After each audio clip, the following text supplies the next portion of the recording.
For the first time in years, I touched Tristan's phone. He usually carried it around with him at all times, even in the shower on the shelf. It was like he was afraid he'd miss an important call. But what calls at 4 in the morning? This time he'd left the phone on the bedside table. He'd forgotten it in his haste to go for a morning jog. 40 years of marriage and he still runs in the morning. Says it's the secret to his energy and longevity. I didn't mean to spy. I really wasn't. It was just that the phone vibrated, and I mechanically glanced at the screen. A message from someone named Rachel popped up right below the clock. Miss you, honey. Jason was asking yesterday when Daddy's coming up again for the weekend. Jason? Dad? I reread the message 3 times, as if the text might have changed from my stare. My hands trembled, but I quickly pulled myself together. I needed to see if it was a mistake. The phone unlocked easily. Tristan used the same password for everything: my date of birth. October 25th, 1959. 6 digits that unlocked his secrets. Funny how I was the key to his secrets. The history of messages with Rachel was long, years of correspondence, photos of a woman with soft features, about 15 years younger than me, and a boy blonde with Tristan's eyes. Photographs of Tristan and that child fishing in the park, at a holiday table with a cake with 7 candles. 7 years old. The boy had a birthday last week, and Tristan said he was leaving for a conference in Toronto. My throat dry, I sank to the edge of the bed. 40 years of marriage. And all those years I'd thought I'd known my husband. Naive old woman. I heard the front door slam. Tristan had returned from his run. I quickly put my phone down in exactly the same position and slid under the covers, pretending to be asleep. My heart was pounding so hard, I thought he would hear it from the bedroom threshold. Tristan walked in quietly, grabbed his phone, and retreated to the bathroom. I lay staring at the ceiling, thinking about what I was going to do with this information now. After breakfast, Tristan left for work. Our usual morning ritual went as usual. Scrambled eggs and bacon, toast, freshly squeezed orange juice for him, coffee for me. We talked about the weather, the news, plans for the evening. Not a muscle in his face gave away that he had a second family an hour away. As soon as the door closed behind him, I opened my laptop and started searching. Rachel, not such a rare name, but when matched with the cell phone pictures, the mentions of Jason's son, it took me 2 hours to find her on social media. Rachel Cobb, 38, lives in Bedford, which is only 50 kilometers from our home in Halifax. Elementary school teacher. A charming little house with a white picket fence, and a boy who looks at the world through my husband's eyes. The next day I told Tristan I was going to visit an old friend. He didn't even ask which one. He just nodded and went back to reading the financial news. I took our second car, which I rarely used, and drove to Bedford. Rachel's house was exactly as it looked in the pictures. Neat, with a well-kept garden and children's toys on the lawn. I parked across the street and just sat watching. Around 3 in the afternoon, Rachel came home from work with Jason. The boy was in his school uniform, with a backpack over his shoulders. They entered the house, and after a while the lights came on in the windows. I sat in the car until evening. At 6:15, a familiar silver Lexus pulled up, Tristan's car. He told me he had a business dinner tonight with clients from Vancouver. I watched my husband get out of the car with a bouquet of flowers and a bag from the supermarket.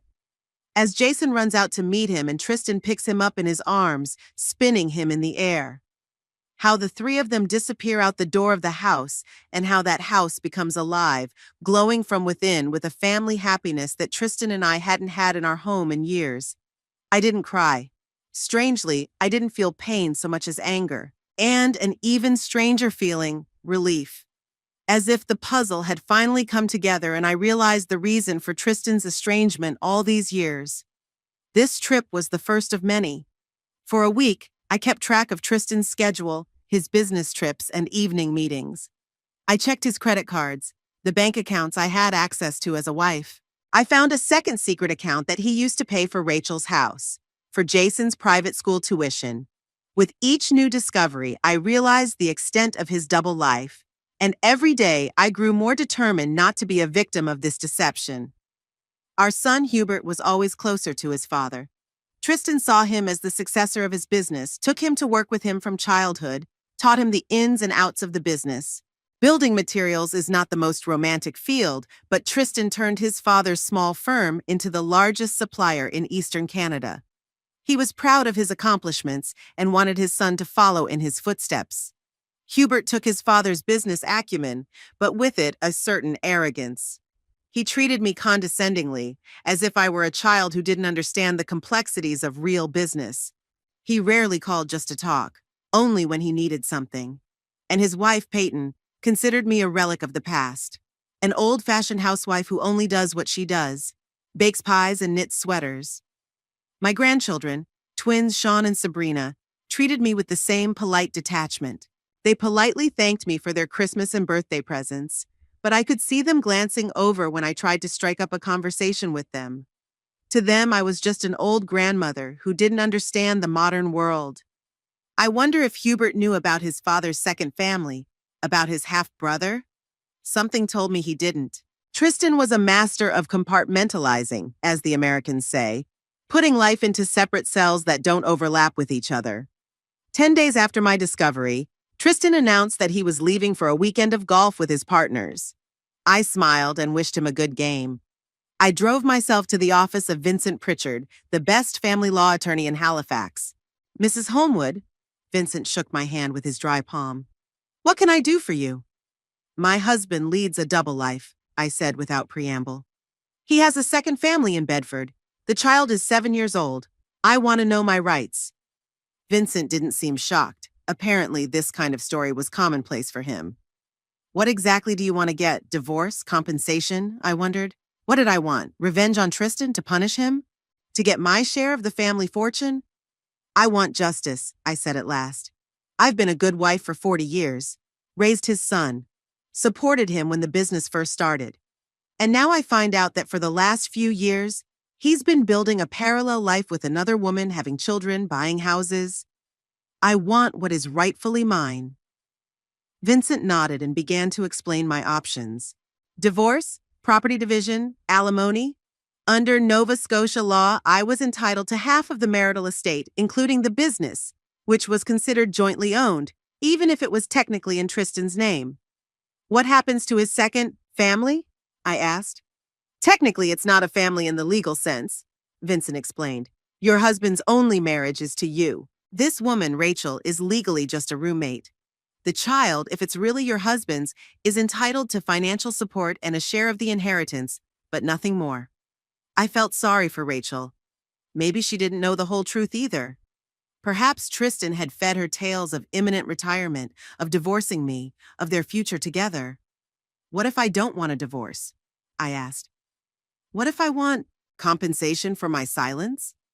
Vincent raised an eyebrow. Are you talking about blackmail, Mrs. Holmwood? I'm talking about fair compensation, I replied. My husband values his reputation. He's a respected businessman, a member of the Chamber of Commerce, a trustee of 3 charitable foundations. A double family scandal wouldn't be good for his image. The lawyer leaned back in his chair. In that case, you need to decide exactly what you want. Money? Real estate? Or maybe a stake in the business? I smiled. For the first time in days, I felt in control. A controlling interest in the company, I said firmly. I want 51% of Homewood Construction.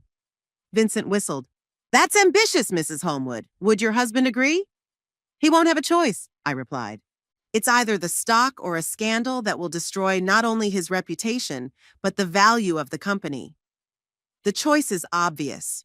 Vincent explained that we'd need hard evidence of Tristan's double life. Photographs, records, financial documents, anything that could confirm the existence of a second family and the length of the relationship. I spent the next few days gathering that evidence. I took pictures of Tristan entering Rachel's house, playing with Jason in the park. I made copies of every financial document I could find. Recorded Tristan's phone conversations with Rachel when he called her from our house, thinking I was in the garden or at the store. And the more evidence I gathered, the stronger my resolve became. I won't let Tristan continue to play with my life. I will not allow myself to be tricked and robbed of what is rightfully mine. It was time to act. The evidence folder was getting thicker and thicker. I had gathered more information about my own husband's life in 2 weeks than I had in the last 5 years. Photographs, bank transaction printouts, phone records, all methodically sorted by date. I felt like a detective investigating a crime. In a way, I was. Tristan had stolen years of my life, stolen my honesty and trust. The bank statements were particularly revealing. Tristan had been generous to his second family, private school for Jason, a mortgage on a house in an upscale Bedford neighborhood, regular large transfers to Rachel's account, and all from funds that were legally our joint property. I'd driven by Jason's school several times. One day I saw Tristan picking him up after class. The boy ran out to him with such joy, such adoration in his eyes. At that moment, I felt a prick of conscience. What would happen to the child if I destroyed this idyll? But then I remembered the 40 years of lies, how Tristan had betrayed not only me, but also our son Hubert, who had never suspected a thing. Meanwhile, Vincent Pritchard was preparing the legal groundwork for our plan. He'd gathered information on the ownership structure of Homewood Construction, the procedure for transferring shares, the possible tax implications. "Your husband is smart, Mrs. Homewood," Vincent said at our third meeting. "He has created a rather complex ownership structure for the company. 70% of the shares are owned by him personally, 20% by a trust that manages your son Hubert's assets, and another 10% distributed among key employees. If you get 51% of Tristan's shares, it will give you control of the company, but not absolute power." "That's enough," I nodded. "I want control, not tyranny." Vincent hummed approvingly. "There is one more thing," he continued. "We have to be prepared for your husband to try to challenge the stock transfer later. He might claim that he was acting under duress. Do you have a solution?" "Yes. We'll draw up a contract to make it look like Tristan's voluntary decision to provide for you in the event of his death or incapacity, a kind of insurance policy for you. It will look like a show of concern, not the result of blackmail." I smiled. Vincent was not only a good lawyer, but also a subtle psychologist. "And," Vincent lowered his voice, even though we were alone in his office, "you need to decide what to do with the information about your husband's second family. Do you plan to tell your son?" I wondered. Hubert idolized his father. It would be a blow to him to learn of his double life. On the other hand, he had a right to know the truth. "Not yet," I answered. "I'll deal with Tristan first. Then I'll decide what to do next." It took another week to finalize the preparations. Vincent prepared all the necessary paperwork. I chose a day when Tristan and I had no plans, a normal Tuesday. We both had to be home in the evening. Over dinner, Tristan was in a good mood. He talked about the new contract with the provincial government, about plans to expand production. I listened with a smile, thinking that in an hour his world would be turned upside down. After dinner, when we moved into the living room, I brought out the evidence folder and placed it on the coffee table between us. "What is it?" Tristan asked, looking away from the clipboard. "Rachel and Jason," I answered simply, looking him straight in the eye. His face froze. He stared at me for a second, unblinking, then shifted his gaze to the folder. "What are you talking about?" "Don't, Tristan." I shook my head. "I know everything. About your second family in Bedford, about your 7-year-old son, about the house with the white picket fence, about the school fees and the regular business dinners on Thursdays." He was silent, contemplating the situation. I could see the various scenarios running through his head as he evaluated the options of denial, justification, confession. "How long have you known?" he finally asked. "Long enough to put this together." I opened the folder and began laying out pictures, printouts, notes. Tristan stared at the evidence of his double life with an unreadable expression on his face. Then he stood up and poured himself a whiskey. Didn't offer it to me, for the first time in all our years of family conversations. "So what now?" he asked, taking a big sip. "Divorce? A scandal? What do you want, Beryl?" "Justice," I replied. 40 years I've been your wife. A real wife, not the one you forgot existed when you went back to your other family." "I never forgot about you," Tristan said quietly. "Really?" I raised an eyebrow. It's a strange way to remember having another woman, another child. "It's hard to explain." "Don't even try. I'm not interested in explanations. I'm interested in compensation." Tristan tensed up. How much? I laughed. You think money solves everything? No, Tristan, I want 51% of Homewood construction. He choked on his whiskey. What, are you crazy? That's impossible. It is possible. I pulled out a folder of documents Vincent had prepared from my bag. Here's the stock transfer agreement. It's written as your voluntary decision to provide for me in the event of your death or incapacity. That's very thoughtful of you. I'm not signing it, Tristan cut him off. Then I'm going to the Halifax Herald with a story about an honorable businessman, Chamber of Commerce member, and charity trustee who's been leading a double life for years. Can you imagine the headlines? Tristan Holmwood, successful businessman by day, bigamist by night. What do you think your partners will say? Your clients? The government officials you just contracted with? Tristan turned pale. You won't do it. I will, I said firmly. I have no reason to spare you. You haven't spared me all these years. What about Hubert?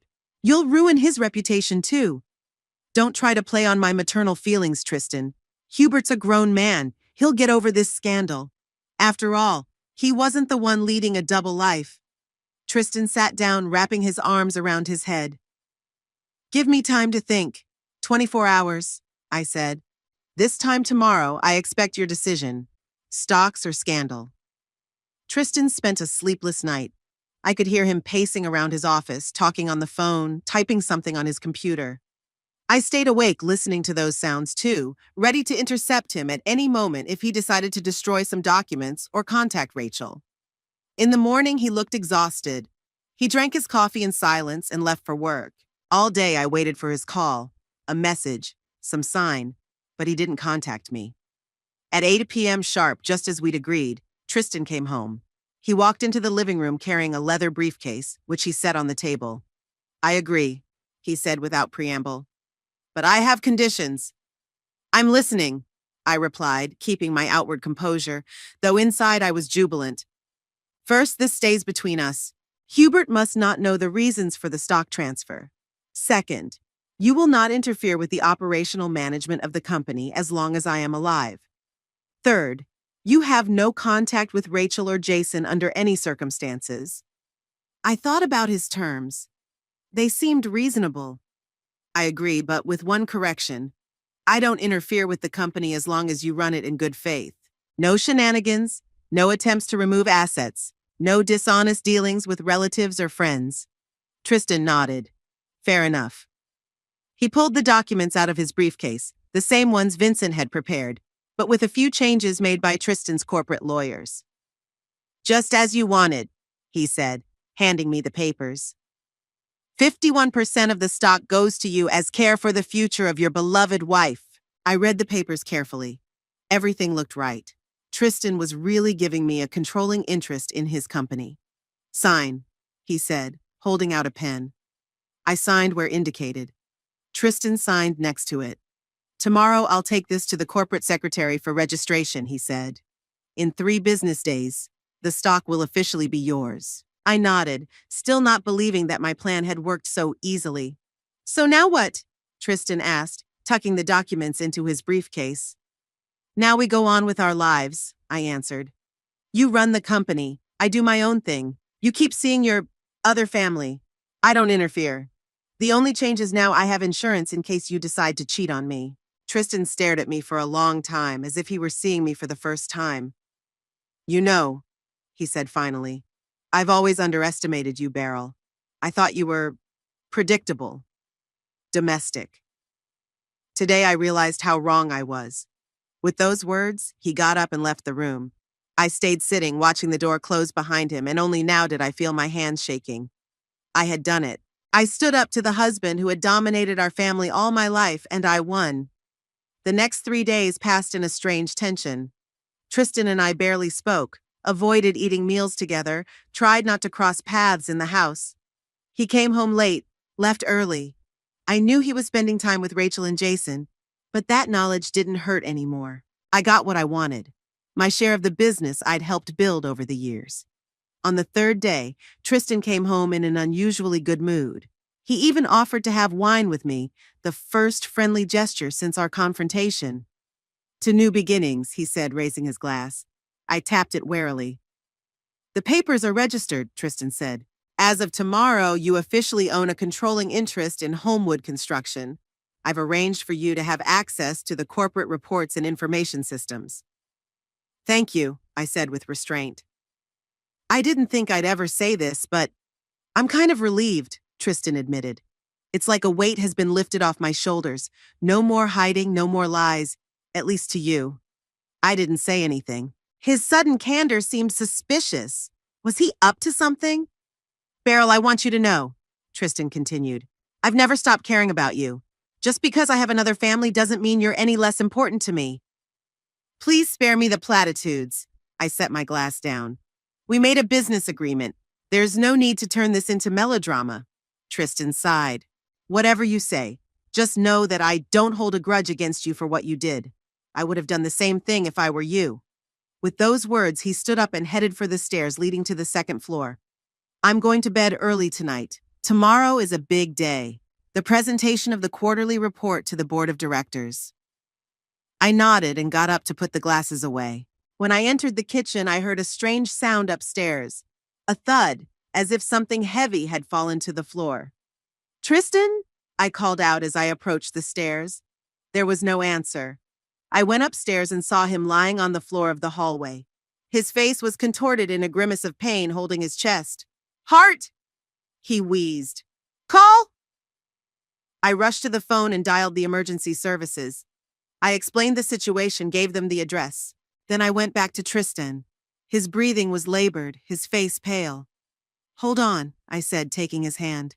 The ambulance is on its way. Beryl, he whispered. I'm sorry. Don't talk now. I stroked his head. Save your strength. But Tristan continued. I have to tell Rachel, take care of her and Jason. It's not his fault. It's going to be okay. I tried to sound confident. The ambulance was coming, but I could see in his eyes that he knew he didn't have much time. His grip on my arm was weakening. Promise, he whispered. I didn't answer. I couldn't make a promise I wasn't sure I could keep. When the ambulance arrived, Tristan was still alive, but unconscious. The paramedics quickly loaded him onto a stretcher and carried him to the car. I followed in my car, dialing Hubert's number on the way. He didn't answer. He was probably in some kind of meeting or dinner. At the hospital, Tristan was immediately taken to the intensive care unit. The doctor, a full woman with tired eyes, told me that my husband was having a serious heart attack and they were doing everything they could. I sat in the hallway feeling strangely numb. I couldn't believe that just an hour ago, Tristan and I were drinking wine and talking about the future. Fate had chosen a strange moment for such a turn. It was as if she had been waiting for this case to be over. 2 hours later, the doctor came out. I could tell by the look on his face before he spoke. I'm sorry, Mrs. Holmwood, he said. We did everything we could. Tristan died at the age of 68 from a massive myocardial infarction, 3 days after he signed over controlling interest in his company to me. The day of the funeral was surprisingly sunny. Late April in Halifax is usually rainy and dreary, but today the sky was clear, as if nature had decided to bid Tristan Holmwood a fitting farewell. I stared out the window of the limousine as it drove slowly toward St. Matthew's, and thought about how strange life was. A week ago, I was preparing for a fight with my husband, and now I was going to his funeral. Hubert sat next to me. Pale, sunken eyes, he hadn't said a word since he got in the car. His wife Peyton and the twins were in the next car. They looked appropriate for the occasion, straight clothes, restrained expressions on their faces. But I could see Sean checking messages on his phone every now and then, and Sabrina nervously fixing her hair while looking in her pocket mirror. For them, their grandfather's death was certainly a sad event, but not significant enough to interrupt the normal course of their lives. The church was filled to capacity. Members of the Halifax business community, business partners, clients, politicians with whom Tristan had kept in touch, all came to pay their respects to the man who had built one of the most successful companies in Nova Scotia. I spotted the mayor of the city, several members of the provincial parliament, even a federal minister flying in from Ottawa. I looked around for Rachel and Jason, but I couldn't find them. Perhaps she'd decided not to come out of respect for Hubert and me. Or more likely, she just didn't want to risk showing up at a public ceremony where no one was expecting her or knew her. The coffin stood before the altar, closed, covered with a wreath of white lilies, Tristan's favorite flowers. I remembered how he always brought me lilies on our wedding anniversary, no matter the season. I wondered if he'd given the same ones to Rachel. The priest began the service. He spoke about life and death, the legacy a person leaves behind, the comfort we find in faith. I listened, half listening, immersed in my own thoughts. What does a widow feel at the funeral of a husband who led a double life? Grief, anger, relief? All of these emotions mingled within me, creating a strange numbness. After the priest, Hubert took the floor. He spoke of his father as an inspiring example, his business acumen, his integrity, his devotion to his family. I listened to this idealized version of Tristan and wondered if my son knew about his father's second family. From his words, from his sincere grief, I knew he did not. To him, Tristan was an impeccable father, a role model.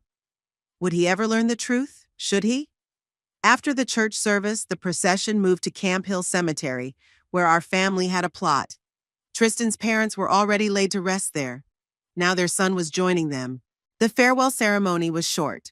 A few words from the priest, parting glances, a handful of earth on the coffin lid.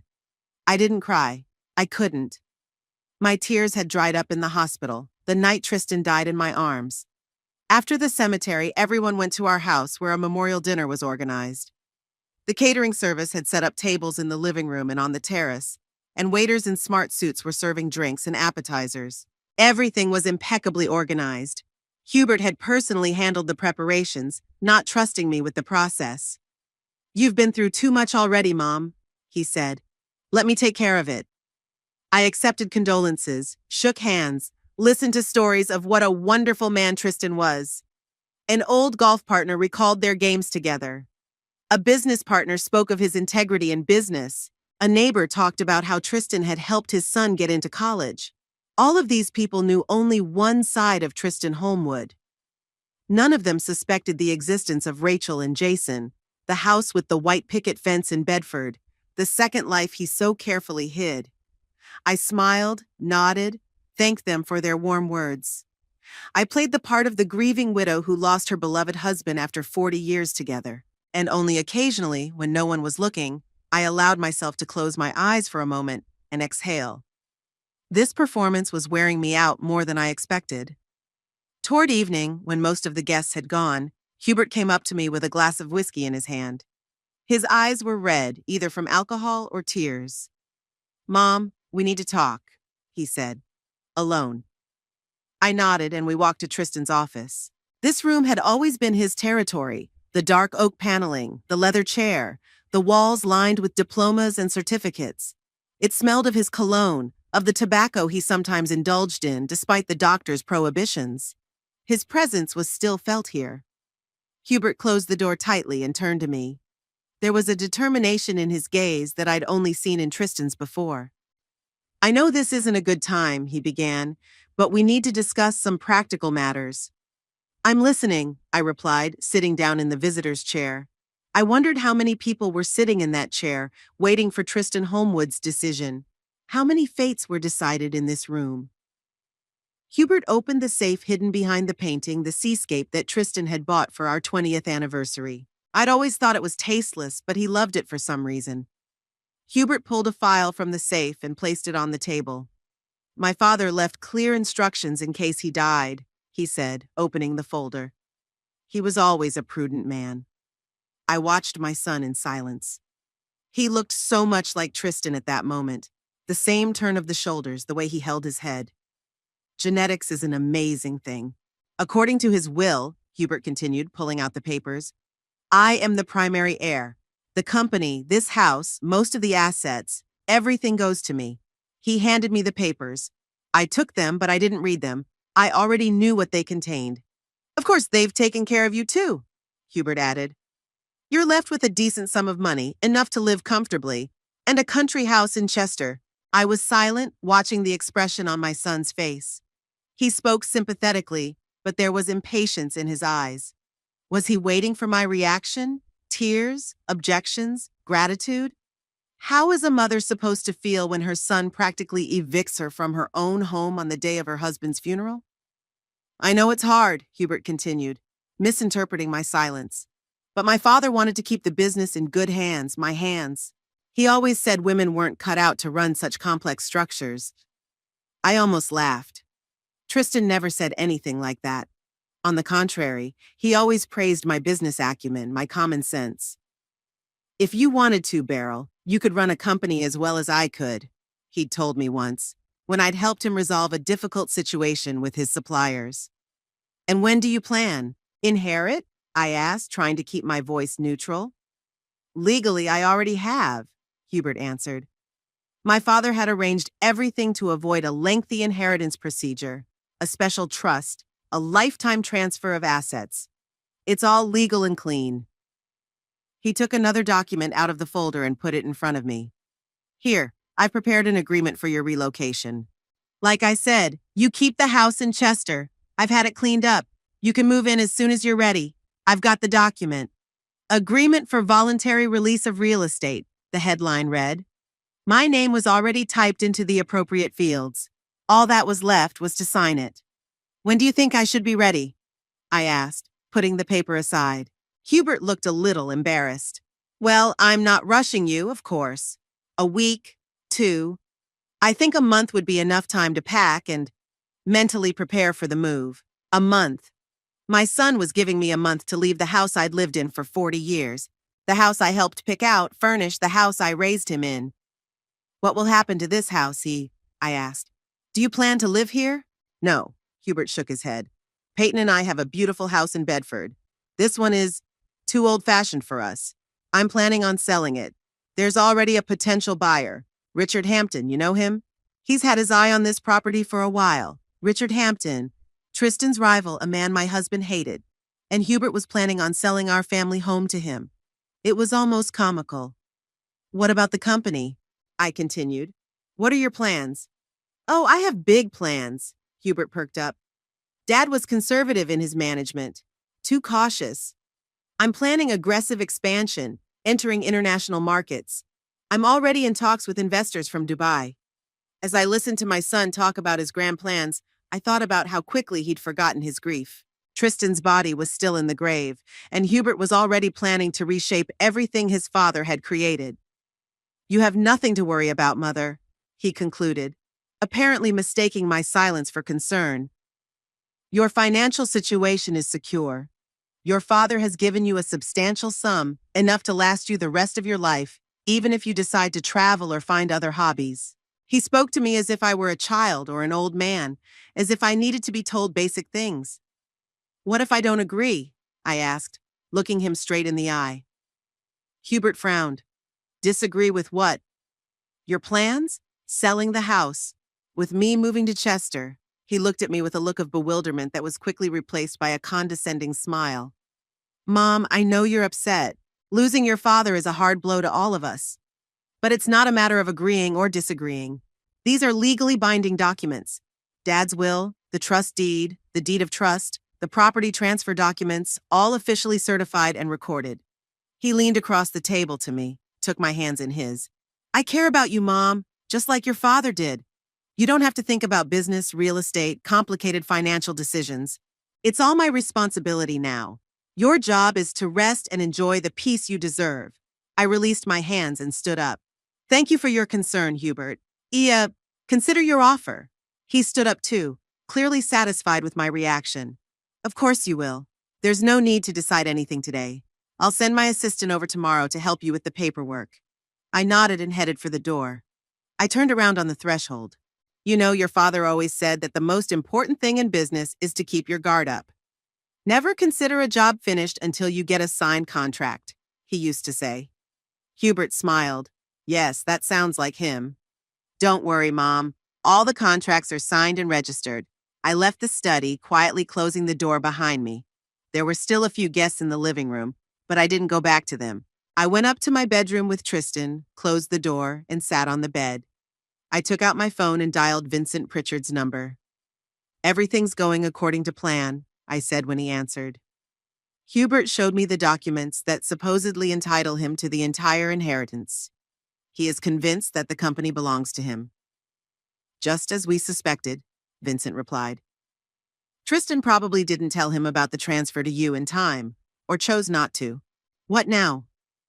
We wait for the official announcement of the will. It's scheduled for Wednesday, 5 days from now. Your son will get a surprise there.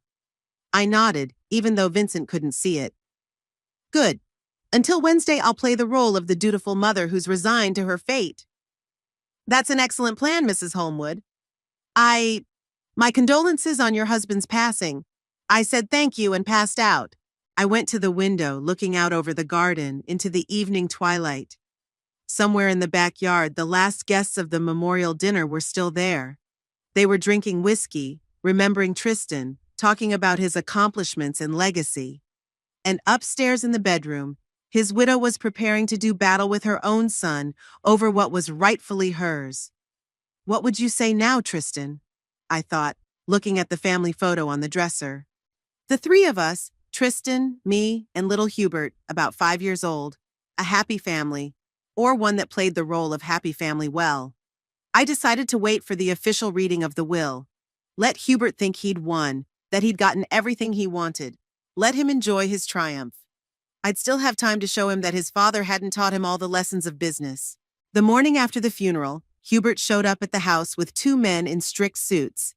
They gave me a polite nod and went straight to Tristan's office. The closed door and muffled voices made it clear that my presence there was unwelcome. These are the financial consultants, Hubert said when I asked who they were. We're discussing the company's strategy. I nodded as if I trusted him completely and went back to the kitchen to make coffee.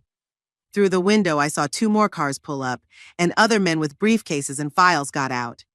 Hubert met them at the door and led them into the living room, now a temporary conference room. Our house, which had been filled with mournful silence yesterday, was now buzzing like a disturbed beehive. By lunchtime, Tristan's secretary, Evelyn, came out of her office with red eyes. She'd worked with my husband for over 20 years and was as devoted to him as anyone could be. Mrs. Holmwood, she approached me, lowering her voice. Your son? He's firing everyone close to Mr. Holmwood. Me, Ronald the CFO, Patrick the production manager. They're all being replaced by his people. I squeezed her hand in mine. I'm so sorry, Evelyn. Tristan really appreciated you. I know, she wiped away a tear. I don't understand how Mr. Hubert can do this. The company had just lost its founder and he was already rearranging everything. At that moment, the office door opened and Hubert came out. When he saw us, he frowned. Evelyn, are you still here? I thought you had already packed your things. I was just saying goodbye to your mother, Mr. Holmwood, she said, straightening her back. And I want to tell you that your father would be disappointed in your actions. Hubert grinned. My father understood the business and the need for change.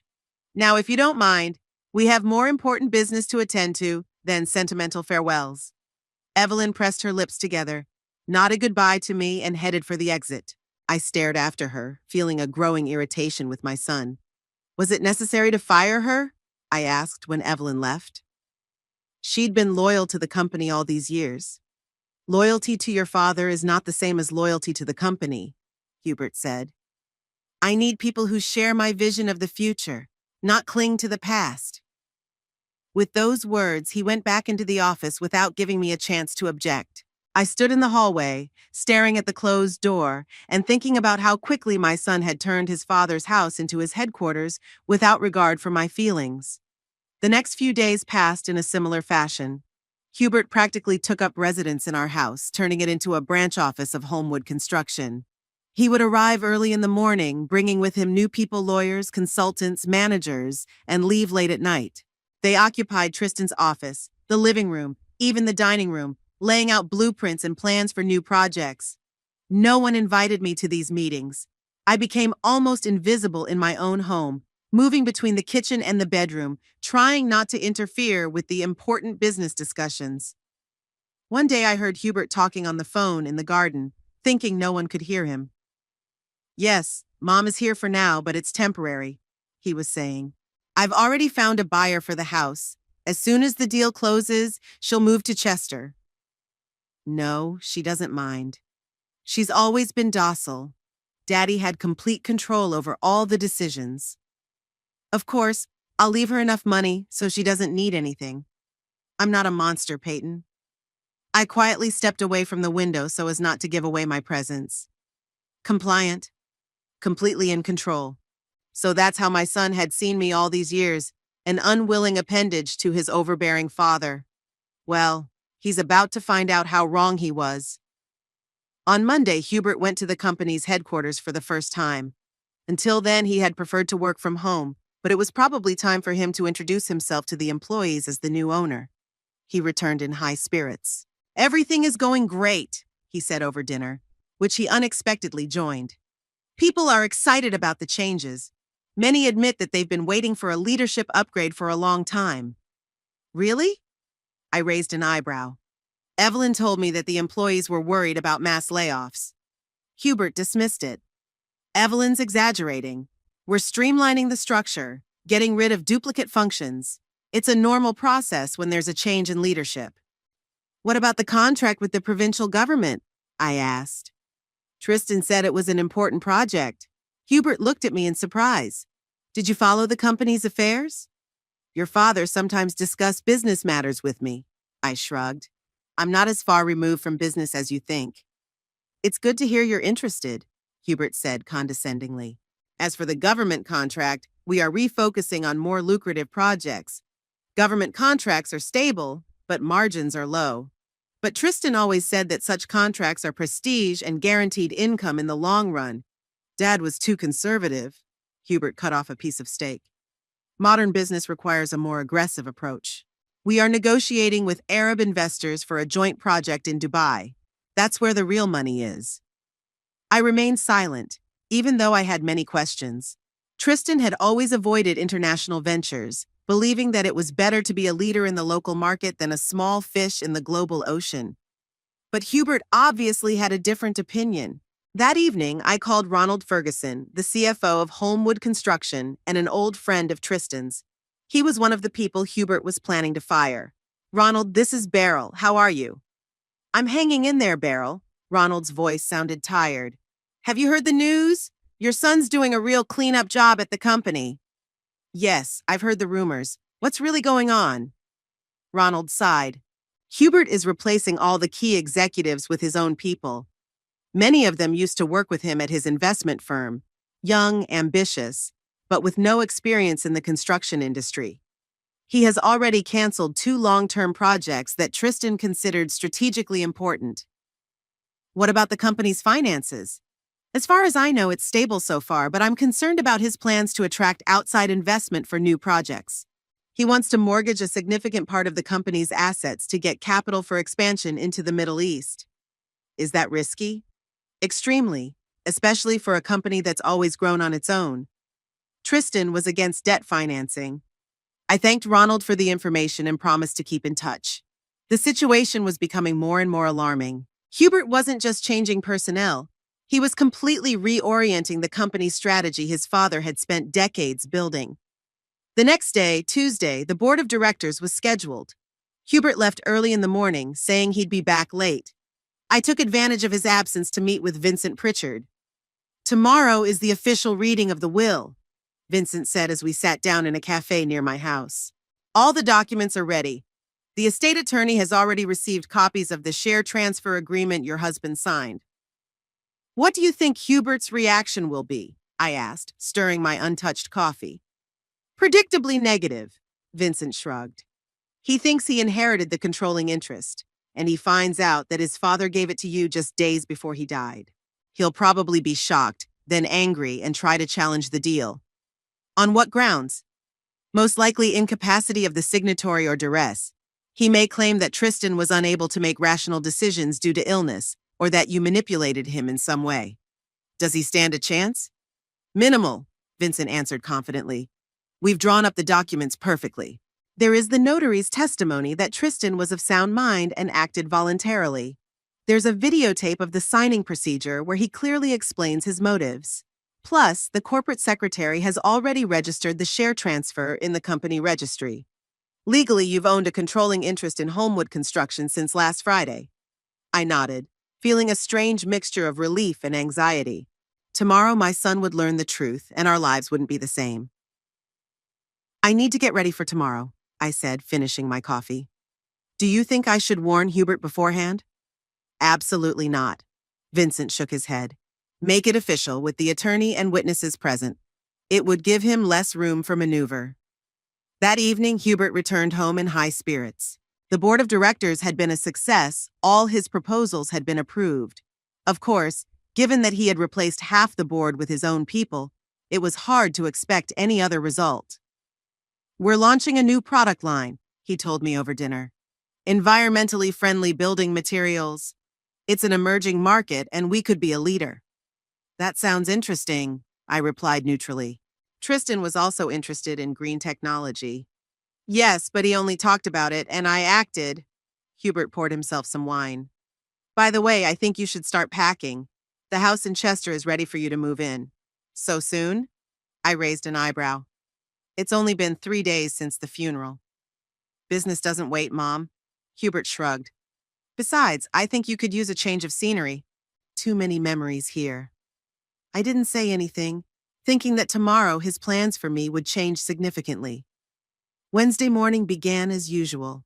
Hubert arrived for breakfast, talked to someone on the phone about another personnel change, then reminded me about the reading of the will, scheduled for 11 o'clock at the probate attorney's office. It's a formality, he said, but attendance is essential. Can you handle it? Of course, I nodded. I'll be ready by 10:30. The office of Gerald Howard, the hereditary attorney, was in an old building in downtown Halifax. It had a classic interior, heavy furniture, dim lighting, and an air of solidity and tradition. In addition to Hubert and me, his wife Peyton, Homewood Construction's corporate lawyer Miles Pearson, and, to my surprise, Ronald Ferguson, attended the reading. Hubert frowned when he saw him. Mr. Ferguson, I didn't expect to see you here. I was named in Mr. Homewood's will as a witness, Ronald replied calmly. Mr. Howard invited me. Hubert pressed his lips together in frustration, but remained silent. We all sat down at a long table, at the head of which Gerald Howard, an elderly man with a neatly trimmed gray beard, was seated. Thank you all for coming, he began, putting on his glasses. We are gathered here to formally announce Tristan Homewood's last will and testament, as expressed in his will, dated March 15th of this year. Howard began to read out the standard wording of the will. Hubert listened impatiently, occasionally glancing at his watch. He evidently regarded this procedure as a mere formality. Now let's move on to the distribution of the estate, Howard continued. Tristan Homewood will bequeath to his son Hubert Homewood 20% of the shares in Homewood Construction, which are already in a trust administered for him, as well as the country house in Chester with all the property there. Hubert straightened, a look of bewilderment on his face. I'm sorry, Mr. Howard. There must be some mistake. My father owned 70% of the company. I should inherit all of them. Howard looked at him calmly over his glasses. There is no mistake, Mr. Homewood. At the time of your father's death, he owned only 19% of the company, which he bequeathed to the Nova Scotia Education Charitable Trust. The remaining 51% was transferred by him to your mother, Beryl Homewood, 3 days before his death. There was silence. Hubert turned slowly toward me, his face contorted with disbelief and shock. What? Howard pulled another document out of the folder. This is a stock transfer agreement signed by Tristan Homewood and Beryl Homewood, notarized and registered in the company's share register. According to the document, Tristan Homewood voluntarily transferred a controlling interest in the stock to his wife, in recognition of her contribution to the family business and as security for her future. Hubert snatched the document from Howard's hands and began to study it feverishly. His face grew bloodshot. It's a forgery, he finally said. Father would never have done this. He always said the company would go to me. The document is genuine, Mr. Homewood, Howard replied calmly. Your father's signature is notarized. There is a videotape of the signing procedure where Tristan Homewood clearly expresses his will. That's impossible! Hubert slammed his fist on the table. He was sick. He didn't know what he was doing. On the contrary, Ronald Ferguson intervened. Tristan was fully conscious and of sound mind. I was present at the signing of the document as a witness. Hubert looked at me. His eyes were a mixture of shock, disbelief, and growing rage. You, he gasped with anger. You manipulated him. You took advantage of his weakness. You made him sign that piece of paper when he was no longer himself. I met his gaze calmly. Your father was fully conscious, Hubert. He offered to give me the controlling interest himself. He thought it was only fair, given my contribution to the company over the years. Liar. Hubert jumped up. What contribution? You never worked for the company. You were just a wife, a housewife. Tristan didn't think so, I replied calmly. He valued my advice, my support, my loyalty. I said the last word with special significance. I didn't think Hubert had picked up on the implication of his father's double life, but the phrase itself had struck a nerve. I'll argue it, he hissed. I'll prove that you forced him to sign those papers. That he was incapacitated. You may try, Mr. Holmwood, interposed Gerald Howard. But I must warn you that the evidence of your father's capacity at the time of signing is very strong. Moreover, the transfer of the shares has already been registered with the appropriate authorities. Legally, your mother has owned a controlling interest in Holmwood Construction since last Friday. Hubert shifted his gaze to his lawyer. Miles, explain it to them.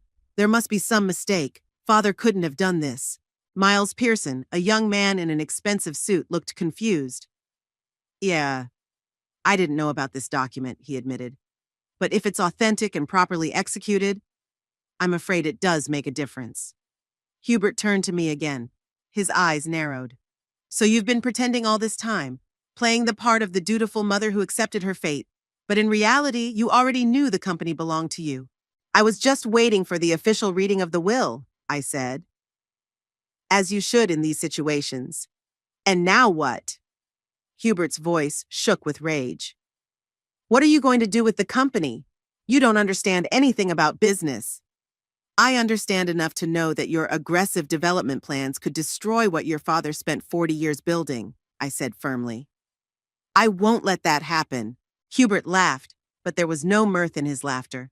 You won't. And how will you do that? Will you personally run the company?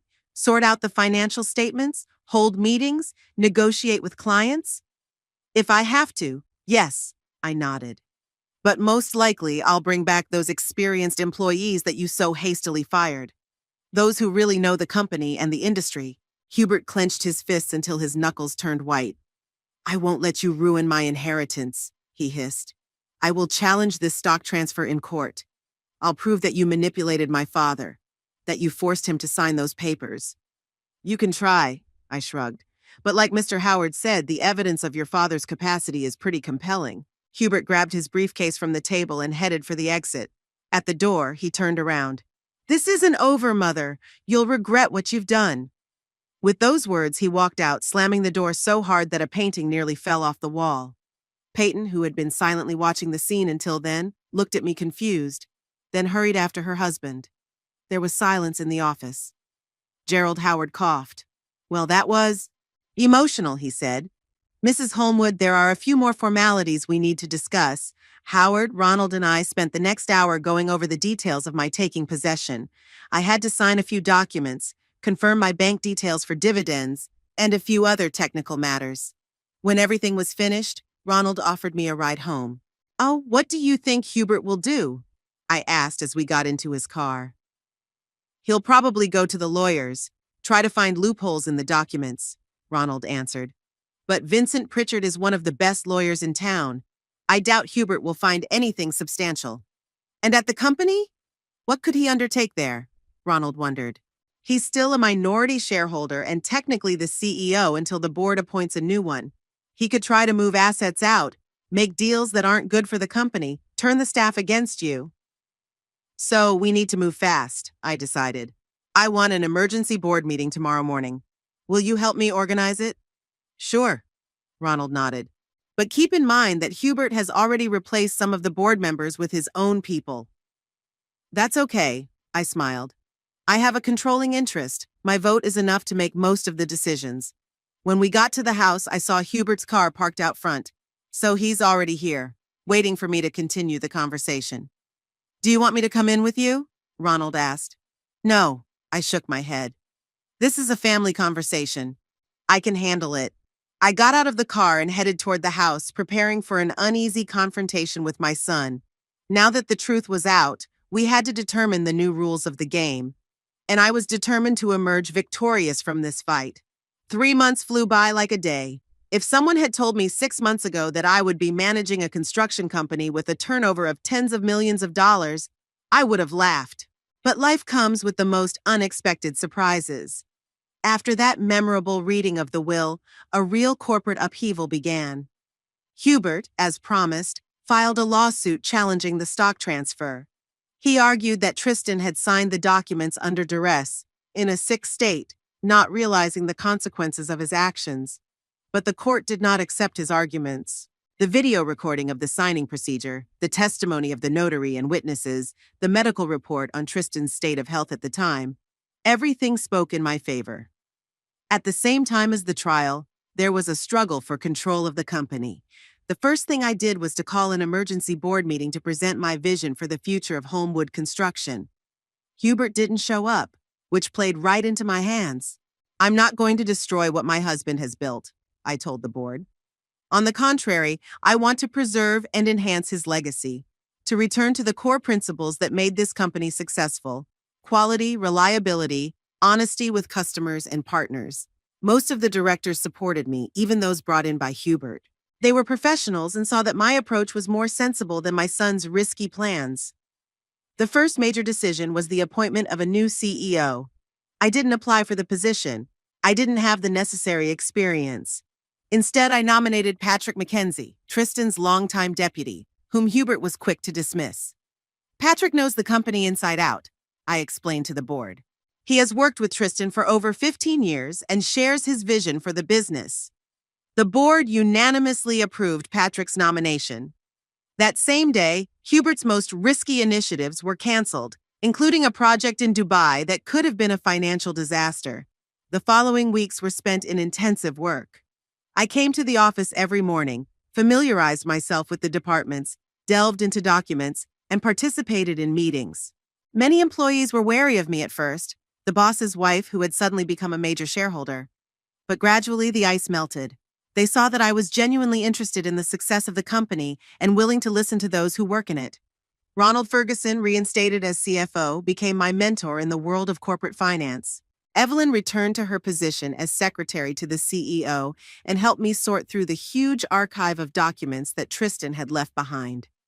"He would have been proud of you, Mrs. Holmwood," Evelyn once told me. "You've turned out to be much more competent than most people expected." I smiled back. The compliment was nice, though I knew there was still much to learn. Hubert didn't give up. After losing in court, he tried to block my decisions through the minority shareholders, but without success. He then started spreading rumors among clients and partners that the company was going through a management crisis. I had to personally meet with key clients to refute these speculations. In early July, when the litigation finally ended in my favor, I decided to make changes to the shareholder structure. After consulting with lawyers and financial advisors, I offered to buy out Hubert's stake at market value. "That makes sense," Patrick agreed.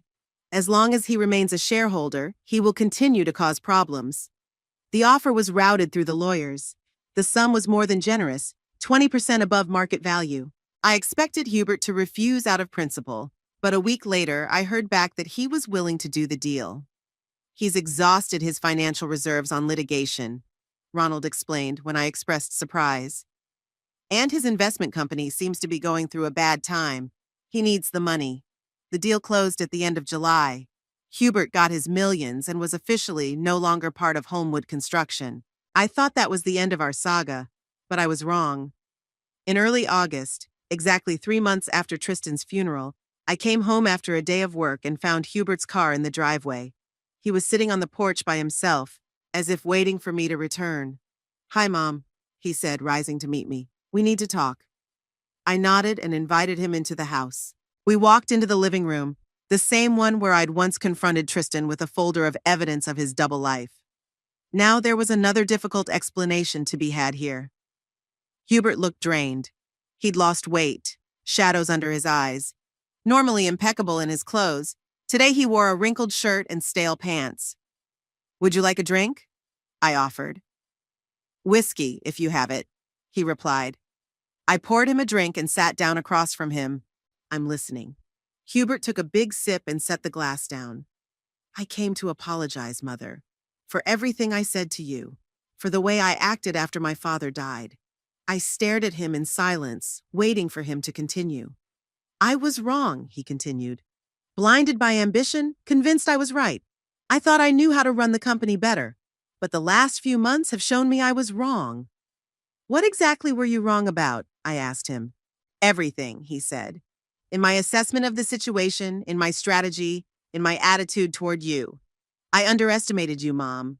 I thought you were just a housewife who didn't know anything about business. But you're much more competent than I realized.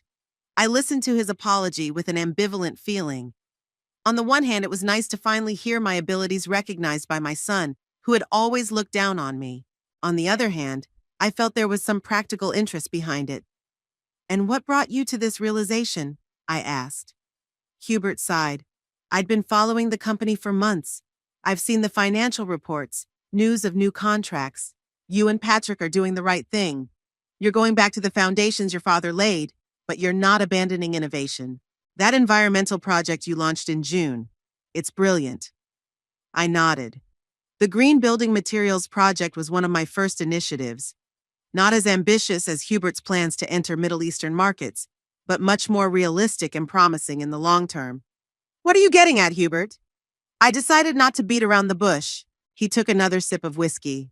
I want to come back to the company, Mom, not as an owner. I realize that train has left. But as a manager, as a specialist, I have knowledge, experience, connections that could be useful to Homewood construction. That's it. I wasn't surprised. I was expecting something like that. What about your investment firm? I asked. Hubert looked away. We're going through some bad times. Several projects have turned out to be unprofitable. Then there's the legal expenses. So we've had to cut back on staff and office space. In other words, you're on the verge of bankruptcy, I said. Not exactly, he countered. But it's a difficult situation. That's why I thought, coming back into the family business could be a fresh start. For me, for you and me. I thought about it. The suggestion was unexpected, though logical. Hubert had always been ambitious, and now that his own business was failing, he was looking for salvation where he felt most confident, in his father's company. What position do you see for yourself? I asked. Director of Development, Hubert answered without hesitation. I could work on new projects, finding partners, expanding the business. But within reasonable limits, of course, he added quickly, seeing my skeptical look. No ventures with Arab investors, I promise. I stood up and walked to the window. Beyond it was the garden I'd recently renovated, planting new roses to replace the ones Tristan favored. A small symbol of my new independent life. You know, Hubert, I said without turning around, when your father died, you didn't even wait until after the funeral to tell me you were taking everything. The house, the company, even Tristan's personal belongings. You ruled my house without asking my opinion, planned to move me to Chester like I was some kind of burden to be rid of. You talked about me to Peyton like I was a helpless old woman who couldn't make decisions. I turned to him. Hubert was staring at the floor, not trying to object. It's not even about how you behaved after your father died, I continued. It's how you've treated me all these years, condescending, dismissive, like a second-class citizen who only exists to cook dinners and give Christmas presents. Mom, let me finish, I interrupted him. When I discovered your father's double life, I could have made a scandal, divorced him, ruined his reputation. But I chose a different path. I protected my interests, but I did it quietly without making a public scene. I respected what he had built, even if I didn't respect him for his deception. I walked over to the table and poured myself some wine. When I got control of the company, I could have fired you on day one. But I gave you a chance. You chose the path of confrontation. And now, when you've lost every battle, when your own business is on the verge of collapse, you come to me apologizing and asking for a job. Hubert looked up at me. There was a mixture of shame and hope in them. I'm truly sorry, Mother. I was wrong, and I really want to make it right. I sipped my wine, thinking about the situation. Part of me wanted to believe him, to give him a second chance. After all, he's my only son. But the other part, The more rational part reminded me of his past actions, of his temper, of how easily he'd gone from one extreme to the other. No, Hubert, I said at last. I can't give you a position in the company. Not now, perhaps not ever. Too much water has passed, too many bridges burned. His face contorted as if he'd been slapped. But I'm your son, your only child. Can't you forgive me for my mistakes? It's not about forgiveness. I shook my head. I forgave you a long time ago. But forgiving doesn't mean forgetting or letting it hurt again. The company's on the upswing. We have a solid team, a clear vision for the future. Your arrival could upset that balance. I'll work on a shared basis, Hubert insisted. No privileges, no special treatment. We both know that's not possible, I objected gently. You're the son of the founder of the company, a former heir. No matter how hard you try to be a regular employee, people will always see you as more than that. It will create unnecessary tension in the team. Hubert stood up, his hands clenched into fists. So you're just throwing me out on the street? After all I've done for the company? You were fairly compensated for your share of the stock, I reminded him. More than fair.